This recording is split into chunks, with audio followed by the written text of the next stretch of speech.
एक गांव में दो दोस्त रहते थे, रवि और हरी। एक दिन रवि हरी से कहता है, हरी भाई, मैंने तो अपने जंगल की ज़मीन और घर की ज़मीन सब बेच दिया है। अब मैं गांव में नहीं रहूँगा। मैं तो अब शहर जाकर नौकरी करूँगा और खूब पैसा कमाऊँगा। गांव में तो कुछ नहीं रखा। अगर तुम भी चलना चाहते हो तो साथ चलो।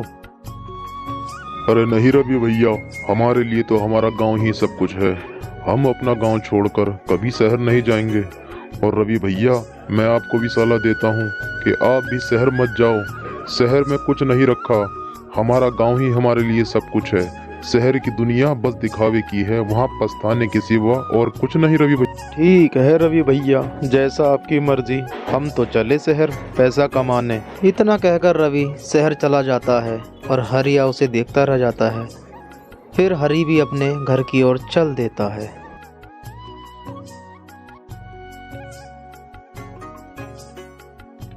उधर रवि शहर चला जाता है और रवि के शहर जाने के बाद हरी अपने काम में लग जाता है।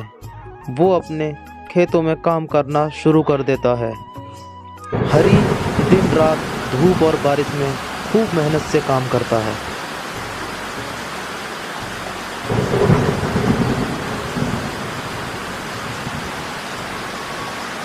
खेत का काम निपटाने के बाद हरी अपने घर की ओर चल देता है।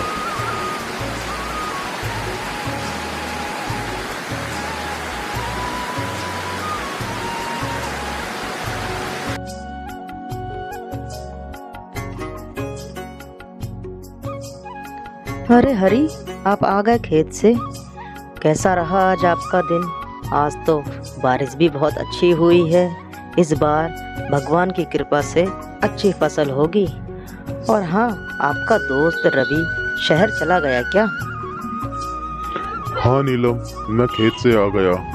हाँ, बारिश तो आज बहुत अच्छी हुई है और लगता है इस बार फसल भी बहुत अच्छी ही होगी, क्योंकि मेहनत भी पहले से बहुत ज़्यादा की है नीलम। हाँ, तुम रवि के बारे में पूछ रही थी। रवि को मैंने रोकने की बहुत कोशिश की नीलम, लेकिन उसके सर पर तो बस शहर जाने की धुन सवार थी। अरे हरी, शहर तो बस नाम के और दिखावे के होते हैं। हमारे लिए तो हमारा गांव सबसे अच्छा है। हमें तो ये शहर की दुनिया बिल्कुल पसंद नहीं। तुमने ठीक कहा नीलम, मैंने भी रवि को यही समझाया था, लेकिन उसके सर पे तो बस पैसे कमाने की धुन थी, सो चला गया। जी कहिए सेठ जी, आपने मुझे अचानक यहाँ किस काम से बुलाया है, बताइए। अरे देखो भाई रवि, मैंने तुम्हें यहाँ इसलिए बुलाया है कि मैं तुम्हें कुछ बताना चाहता हूँ। बात यह है कि अब काम के हालात पहले जैसे नहीं हैं, तो मुझे अब तुम्हें नौकरी से हटाना पड़ेगा। तुम कहीं दूसरी जगह काम देख लो रवि। अरे सेठ जी, ये आप क्या कह रहे हैं? अगर आप मुझे काम से निकाल देंगे तो मैं कहाँ जाकर काम करूँगा?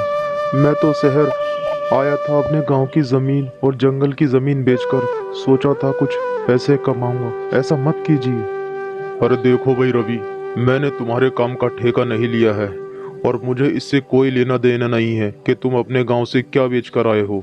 मैंने तुम्हें जो बताना था सो बता दिया।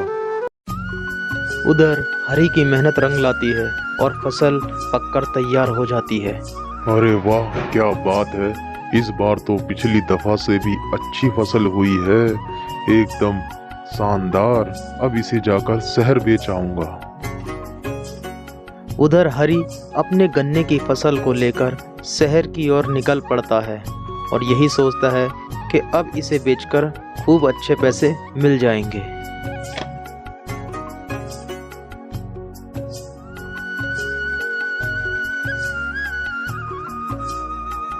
सेठ जी, मैंने गन्ने की फसल फैक्ट्री में उतार दी है, आप देख लें। अरे नहीं भाई हरी, हमें तुम पर पूरा विश्वास है। ये लो अपने पैसे। शहर से गांव वापस आकर रवि सबसे पहले हरी के पास जाता है मिलने के लिए। हरी भाई, तुम बिल्कुल सही कह रहे थे। शहर बस दिखावे की जगह है। मैंने अपनी जंगल की ज़मीन और घर की ज़मीन दोनों बेच दी और अब मैं पछता रहा हूँ। अरे कोई बात नहीं रवि भैया, तुम शहर से फिर वापस अपने गांव आ गए हो, कोई बात नहीं। हम दोनों मिलकर मेहनत करेंगे रवि भैया, और फिर से तुम्हारे पास अपनी जमीन और अपना घर होगा। और इस तरह रवि को पता चला कि अपना गांव अपना होता है।